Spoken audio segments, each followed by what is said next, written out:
മഹാത്മാഗാന്ധിയുടെ ശ്രീരാമൻ നമ്മളോട് എന്താണ് പറയുന്നത്? മഹാത്മാഗാന്ധിക്ക് രാമരാജ്യം എന്നൊരു സങ്കല്പം ഉണ്ടായിരുന്നു.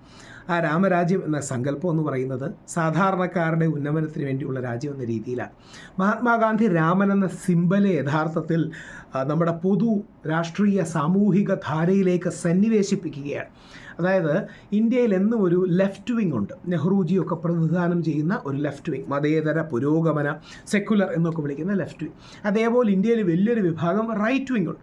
പൊതുവേ ഹിന്ദു സമൂഹത്തിലെ മുന്നോക്ക ജാതികൾ, മുന്നോക്ക സമുദായങ്ങളാണ് ഇന്ത്യയിലെ റൈറ്റ് വിങ്ങിൽ കൂടുതലുള്ളത്. അല്ലെങ്കിൽ പൊതുവേ ഐഡൻറ്റിറ്റി പൊളിറ്റിക്സ്, സ്വത്വ രാഷ്ട്രീയമാണ് ഇന്ത്യയിലെ റൈറ്റ് വിങ്ങിനെ ഡിഫൈൻ ചെയ്യുന്ന കാര്യം. ആ വിഭാഗത്തെയും കൂടി വിശ്വാസത്തിലെടുക്കാനും ഒരു പൊതു നറേറ്റീവ് സൃഷ്ടിക്കാനുമാണ് മഹാത്മാഗാന്ധി രാമരാജ്യം എന്ന ആശയം മുമ്പോട്ട് വെക്കുന്നത്. ഗാന്ധിജിയോട് രാമരാജ്യം ചോദിക്കുമ്പോൾ തന്നെ ഇത് യേശുദേവൻ്റെ സ്വർഗരാജ്യവും ഖലീഫയുടെ സ്വപ്നരാജ്യവുമാണെന്ന് പറയാറ്. മഹാത്മാ ഭൂലെ എന്ന് പറയുന്ന മഹാനായ ദളിത് ഐക്കൺ അദ്ദേഹം ബലിരാജ്യം എന്ന ആശയം മുമ്പോട്ട് വെച്ചിരുന്നു. ബലിരാജ്യം എന്ന് പറഞ്ഞാൽ നമ്മുടെ മഹാബലിയെക്കുറിച്ചാണ്. ബലി ഭരിക്കുന്ന നല്ല രാജ്യം എന്ന അർത്ഥത്തിലാണ്. ബലി പിന്നോക്ക വിഭാഗങ്ങളുടെ ബഹുജനങ്ങളുടെ രാജാവായിരുന്നു എന്ന സങ്കല്പത്തിലാണ് മഹാത്മാ ഭൂലെ വെക്കുന്നത്. അപ്പം മഹാത്മാഗാന്ധിയുടെ രാമരാജ്യം എന്ന് പറഞ്ഞാൽ മതരാഷ്ട്രമല്ല, ഒരു ഹിന്ദു പാകിസ്ഥാനല്ല, അല്ലെങ്കിൽ ഹിന്ദു രാഷ്ട്രവാദമല്ല.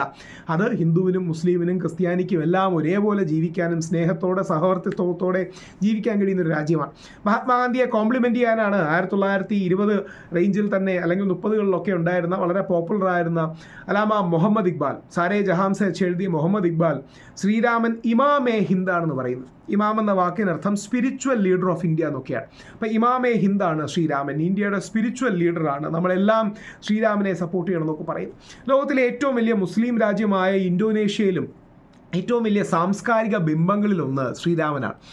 അതുകൊണ്ടാണ് അവിടെ ശ്രീരാമൻ എന്താ പറയണേ, ശ്രീരാമൻ അവരുടെ ഗരുഡ ഇന്തോനേഷ്യയുണ്ട്.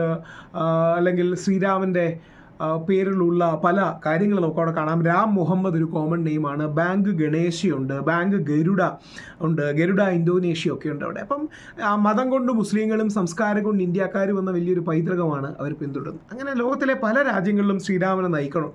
മഹാത്മാഗാന്ധിയുടെ ശ്രീരാമൻ എല്ലാവരെയും ഒന്നിപ്പിക്കുന്ന ശ്രീരാമനാണ്, വിഘടിപ്പിക്കുന്ന ശ്രീരാമനല്ല.